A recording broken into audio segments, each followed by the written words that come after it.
जो संविधानाला कारणीभूत आहे त्याला तुम्ही संपवायला निघाले. ही माती काम करीन पण बाबासाहेबांची ओळख कुठून येणार मला सस्पेंड करायचं करू शकता. माझा त्यामागे कुठले काही मुद्दाम नाव लावण्याचा वगैरे हेतू नाही. मग बाबासाहेबांचं नाव आहे जो संविधानाला कारणीभूत आहे त्याला तुम्ही संपवायला निघाले. पालकमंत्र्यांची फार्मसी ठीक आहे मॅडम, माफी मागणार नाही, पण पालकमंत्र्यांची उपद्रव घ्यावी.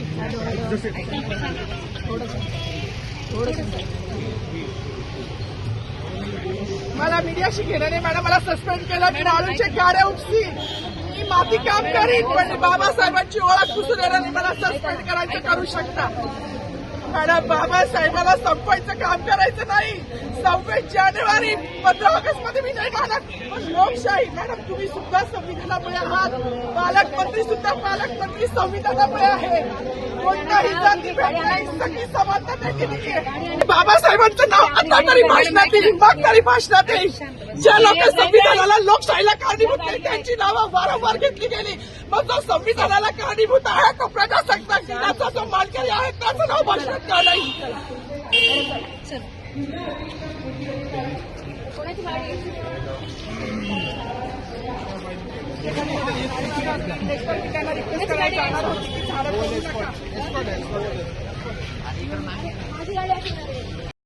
नाव सांगा.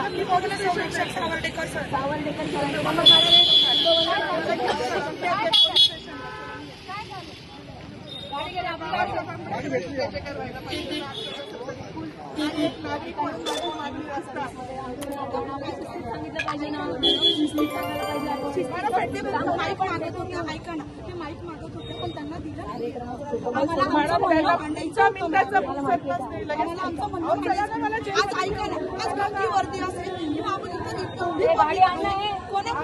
वर्दीवर मतदान करू शकतो,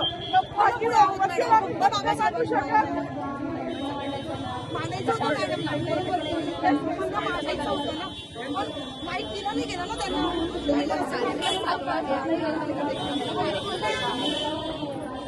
चला ना मॅडम, मी स्वतः येते मॅडम.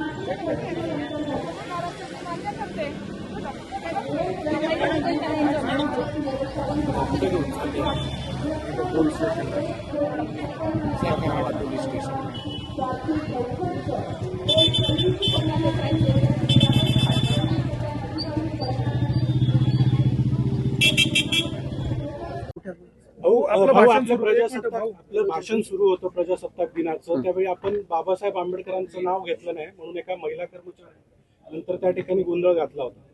नेमकं अनावरण राहिला असेल असं नाहीये, पण तसा काही माझा कुठलाही हेतू नव्हता, कुठलाही माझा तसा हेतू नव्हता. आणि त्याच्यामध्ये फक्त मी घोषणा दिला, भारत माता की जय, वंदे मातरम, शिवाजी महाराज की जय, बरोबर आहे. पण तसं काही असेल तर अनावरण झालं असेल, त्यामुळे माझा त्यामागे कुठे काही मुद्दाम नाव डावलण्याचा वगैरे हेतू नाही. मी मला वाटतं प्रत्येक वेळेला आपण दरवर्षी भाषण देतो मी तपासून बघा, त्यावेळेला असं काही होत नाही. ज्यावेळेला त्यांना काही वाटायचं माझी दिलगिरी व्यक्त करतो मी.